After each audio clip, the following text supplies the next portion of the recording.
சுகமா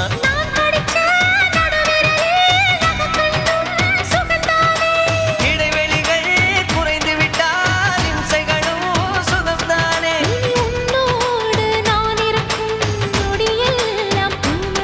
நீ இல்லாமல் நான் நடக்கும் வழியெங்கும் உள்ளிருக்கு அடவெண்ணிலா வெக்குதை புன்னகை பூக்குதை நம்மை கண்டதாலா